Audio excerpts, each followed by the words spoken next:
Hey, what's up, everybody? Welcome to the Average Joe Dividends YouTube channel. It's Monday, so you know what that means. It's time to buy some more dividend-paying stocks. If you've been following this journey, welcome back. If you're new to the channel, please subscribe so that you do not miss future videos. Also, please click the like button to help grow this channel and get the word out on dividend growth investing. Getting paid just for owning stocks. This is what dividend growth investing is all about. This is my weekly buy video, and my current strategy is to deposit $100 of my own money twice a week now. And this is the first buy of the week. And in the first buy, I let M1 do the picking. And in the second video, I'll do it either on Thursday or Friday. I'll pick the 5 stocks I want to invest into.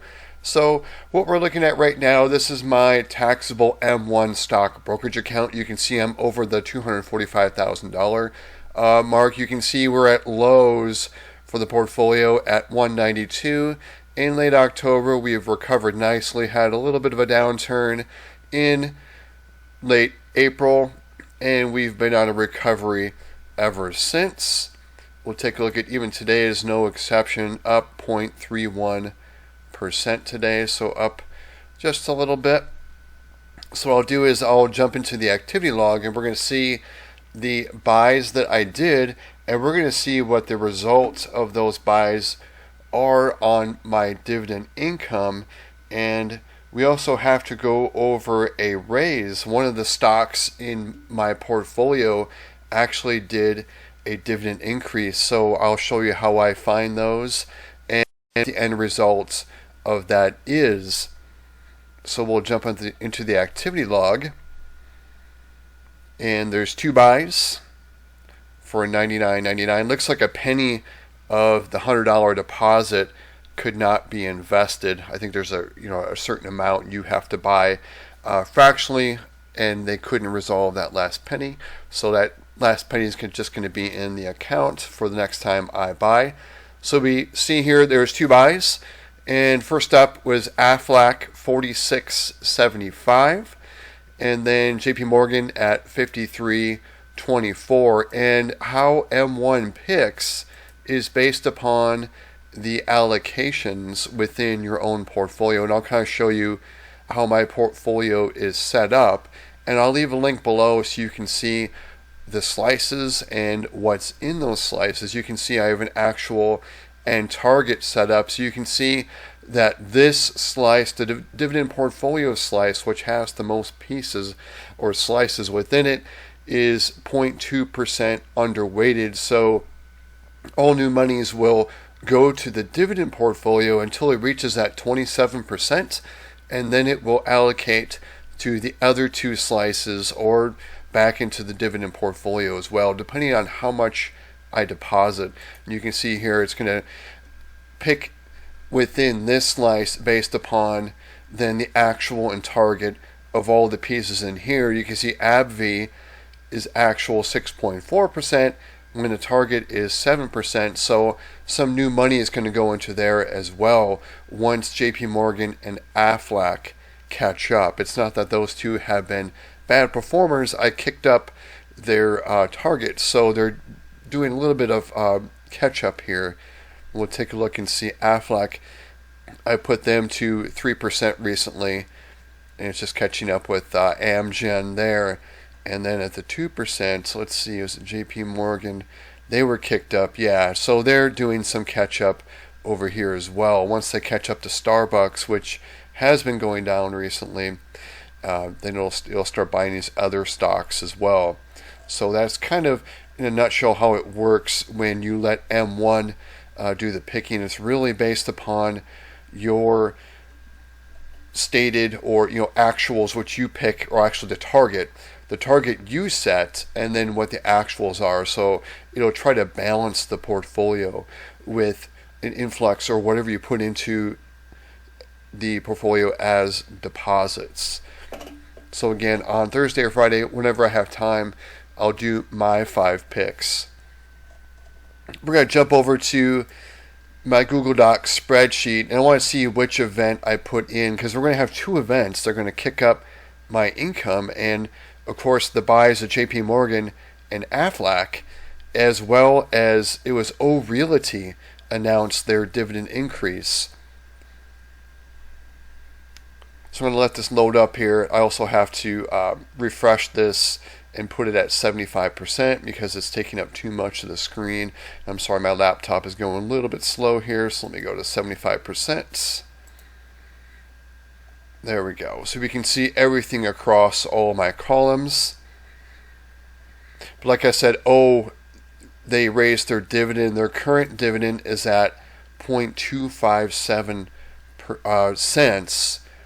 And right now, actually in the 16th, 1 cents, I dripped back into O. So if there wasn't a dividend increase, I would get paid $12.36. But we're going to see with this dividend increase what O is going to pay me now.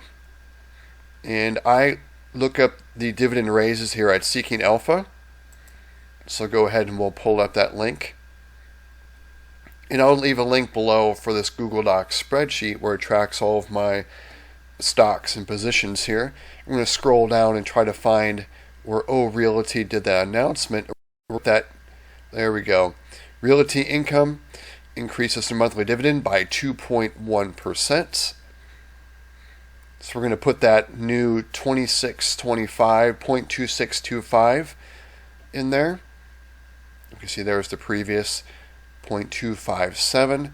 I just want to make sure real quick on my dividend monthly average dividend tracking tab which event I had first. I'm not sure if it was the deposit or the O Realty dividend increase, but I want to show those separately so you can see the effect of each. So it looks like O was the first up. So what I'll do is I'm going to take the new dividend, which is 0.2625, and we'll put this over here. So we're going to change this. And when I change this, it's going to change the estimated dividend from $12.36, and it's going to increase that. So 0.2625. So again, here's the $12.36 right here. I'll click over here and we'll see what the effect is. Now it's going to be $12.62, and that's going to be in June because we've already been paid here in May, the $12.31. So 31 cents more for the increase by the dividend increase and the drip in June. So two things we're working to increase that. So let's scroll down and we'll take a look at the new monthly cash flow averages at 994 cents. We'll carry this over. There's 994. So just for doing absolutely nothing but holding O Realty and getting that 2% increase, my monthly dividend income is 26 cents more each and every month because of that. So I'm going to carry down that new value of the 994 because we have another event, which is the $100 deposit, which bought Aflac and JP Morgan. And I think what I'm going to do is I'm going to show the effect too so we can see what Aflac and JP Morgan would be paying the $5.90. So this is going to increase. The estimated dividend is going to go up because $5.90 was what I was paid before. And let's go find Aflac, and we found it over here. So $9.11. And what I'm going to do next is I'm going to grab data from M1, and it's going to update the shares and the cost basis and the average share price for JP Morgan and Aflac. And we're going to see these numbers change. The 911 is going to increase and the 590 is going to increase. So back over here, holdings tab on M1, and rather than type in the number of shares and the cost basis and all that, I can just grab all the data starting with name column, and it shows everything that's in my portfolio from largest to smallest. SCHD is my largest holding in here, and my smallest holding is Pinnacle West. Do a copy. I'm going to do a paste special. Remember, it's going to change those amounts for JP Morgan, Aflac, as well as the monthly cash flow average. Of course, quarterly and annual are increasing as well. And I paste this into the M1 data tab. Pay special, values only. We'll see it updates. Looks like it's done it. And now we're up to 901.13. We're going to carry that over to this sheet. So buying those fractional shares of JP Morgan and Aflac, that increased my monthly dividend income by 19 cents for every month going forward. And I'll show you too, just with those buys, that even fractional shares make a difference. With Aflac, I bought just a little over a half a share, 0.52 share. And we'll take a look at JP Morgan. Just over a quarter share. So not even full shares of these. Again, it was $99.99 bought in there. Let's go back to the dividend portfolio tab. And we can see now Aflac is going to pay me $9.37. I'll have to take a look and see the ex-dividend date. It may not be on June 4th. It may be September 4th when that $9.37 is paid. We may be past the ex-dividend date there. So, and then for JP Morgan, this will be at the end of July. It's going to pay me $6.20 instead of the $5.90. So you can see just the effect of those little buys, what that did. And also, let's take a look at, I'll show you the dividends received so far in the month of May, up to $146.58. And then tomorrow morning, the 21st, I'll wake up and I'll get a dividend from Caterpillar, $7.05, and I'll put that $7.05 in there.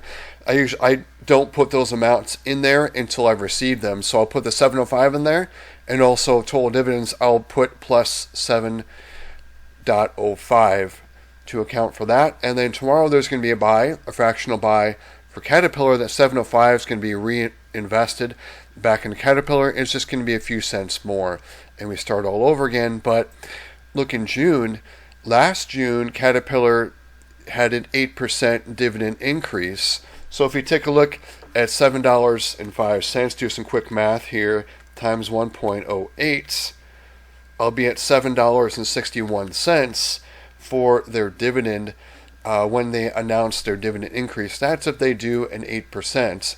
I'll be up to $7.61 for my dividend for Caterpillar. So let's go take a look at my dividend tracker. I'll show you that tab real quick. There we go. And I've been doing these videos since January 2021. You can see the portfolio value, $18,700. Dividends paid there in January 2021 and going all the way down. You can see I did some really big deposits here. This was equity in a home I no longer own, and I put that to work for me in the portfolio. It's done quite nicely for me. And we can see the dividends being paid, and well over the $1,000 mark on the last month of each quarter, which is your March, June, September, and December. And we're in May, so it's one of the smaller paying months, along with April is the last at $595. But I predict, though, we'll be above $600 even in the smaller months, and we're going to be above that $1,500 here really soon in the larger months, in the last month of each quarter. So you can see how that's steadily risen. You can see like April of 2023, it was $540 up to $595. It just keeps going up and up. Same with the quarterly, with the exception of the first quarter of each year. Since I own so much SCHD in this portfolio, and SCHD historically has their lowest dividend in Q1, I expect this to always have a decrease in Q1. But if you take a look at Q1 2023, you can see there's a large increase from $22.88 to $26.80. I expect it'll be no difference in March 2025, where it's going to be probably over the 3,000 mark. We'll see. But we can see here's the average monthly dividend. Since I track my expenses on a monthly basis, I'm tracking the income of this portfolio really closely at a monthly rate. I do it also in quarterly and annual as well, but I like to highlight the monthly, kind of see how close I am to paying a lot of my bills. And you can see here at over $900 mark, I'm hoping to get over the $1,000 mark by the end of 2024. You can see here's my monthly increase so far. For the month, I'm going to put that $400 in there before I forget it. And we can see month over month gain 0.62%. Here's my annual dividend income with this portfolio. That's if there's no dividend increases, no more buys in the portfolio or anything like that. And here's how much I've increased the annual income just in the month of May. And here's my deposits. So it's going to be usually $800 a month. Some months will have a little bit more. It depends on how many Mondays there are and Thursday, Fridays there are in the month. So it could be a little bit more than 800. It could be 900, 1,000. We'll see. But that's that. Let's go to the last tab. This is my total net worth tab. And instead of using a service, like Mint or things like that for budgeting or anything else, I just do it in spreadsheets. And same with my net worth. And everything consists, of my net worth really in ticker symbols. So I just pull up those tickers and I update the shares just like I do in my M1 dividend portfolio. You can see I have a Vanguard account, IRA, a Roth, a taxable. It's all in boring Vanguard ETFs, mostly in stocks, a little bit of bonds, and a little bit of international exposure. 401k is mostly in a boring Fidelity S&P 500 index. And then here's my IRA with M1, VU, VTI, CHD, and BST. Here's the dividend portfolio that I went over. And been kicking a little bit of money to M1 Savings with their 5% interest rate. Here's my emergency fund over at Synchrony, paying 4.75%. Here's where my money really goes to die, where I pay my bills, and I put a little cushion in there in a Capital One savings at 4.25%. Here's my home value. Here's my liabilities. Here's what my credit card balance is right now. This is just through the month. This is not a balance that's carried over where I pay interest, so I pay it off in full every month. That's just what my balance is rounded up right now. And also here's my mortgage, what I have left on the mortgage. And then it nets out to a net worth of $1.6 million. And it's just recently went up over the $1.5 million mark. We'll see though if the market drops, this is going to quickly drop as well. And I also added a breakdown if you're curious of what my net worth consists of. You can see very heavily invested in the stocks, almost 8% in home equity, 5.5% in cash, and 1.1% in bonds. And this is important to track this too, because I think a lot of people have their net worth, at least most Americans have their net worth locked up in either a house or retirement. And that's great if you want to work until retirement. But I think you have to have some after tax as well, because this is what you can actually tap and put to work for you. But also it could get you in trouble too, because you can spend this a lot easier than this. At least the pre-tax is protected, where you have to pay penalties, and it's a lot to get to it. But I think a lot of people have, it's probably less, I'm almost at 40% in after tax, and I think a lot of people have 10% or less. Most of their net worth, like I said, is in home equity, which home equity really does you no good unless you have your house paid off, at least in my opinion. So that's one thing I would change, is probably try to flip this. If you're trying to reach financial independence early. If you want to work until you're 65, then I would flip that. I would have most of your money into pre-tax, because if you don't want to retire until you're 65, 70, there's no sense paying taxes on this stuff here. It's actually going to hurt you in the long run. But if you want to retire early, I would get things into after tax, have a higher percentage than what most Americans have. Of course, what I'm saying is not investment or financial advice. I'm just showing you what I'm doing.